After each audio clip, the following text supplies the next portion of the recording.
د نن ورځې دوه مهم خبرونه. درنو لیدونکو او مینوالو السلام علیکم، وخت مو پخیر. تازه خبر: افغانستان، هند او پاکستان ډېر یوې سختې زلزلې ولړزول.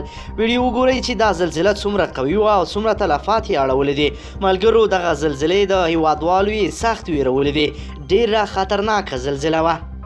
نن مازدیګر مهال د افغانستان، پاکستان او د هند شمالي برخې یوې نسبي زورورې زلزلې ولړزول چې د لایي یا زیانونو په هکله بشپړ معلومات لا نه دي رسنیز شوي.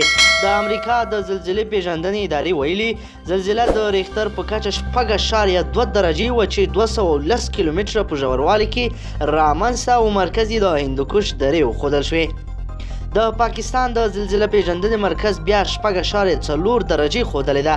د زلزلې ټکانونه د هیواد په پلازمینه کابل، جلال آباد او ورڅیرمه ښارونو کې محسوس شوي دي.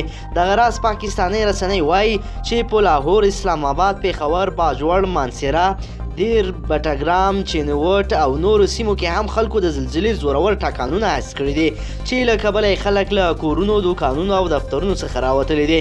د هند انډیا ټوډې ورځپاڼې ویلي دي چې د دغې زلزلې ټکانونه د پلازمینې ډیلي په ګډون د هند شمالي برخې متورا، لکنو، پریاګراج او د هند تر ولکې لاندې کشمیر کې هم محسوس شوي دي.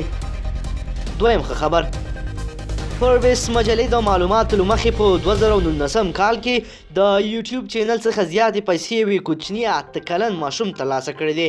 دغه کوچني ماشوم چې اصلي نوم یې ریان ګوان دی او په کیجي نوم هم شهرت لري، د فوربس مجلې د معلوماتو په اساس چې نوموړی ماشوم له دې وړاندې په 2013 کال کې هم د یوټیوب چینل څخه زیاتې پیسې 22 میلیون امریکایي ډالر ترلاسه کړي وه.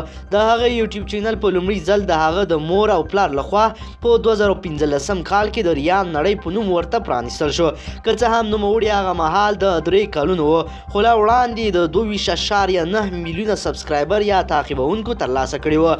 په لومړیو کې د هغه یوټیوب چینل د ریان د لوبو شیانو ته کتنې په نوم و. زیاتره د هغه یوټیوب ویډیوګانې د باکسونو خلاصول څخه تشکیل شوی و. په دغه ویډیوګانو کې نوموړي قوطي یا بکسې خلاصولې او لوبې ورسره کولې.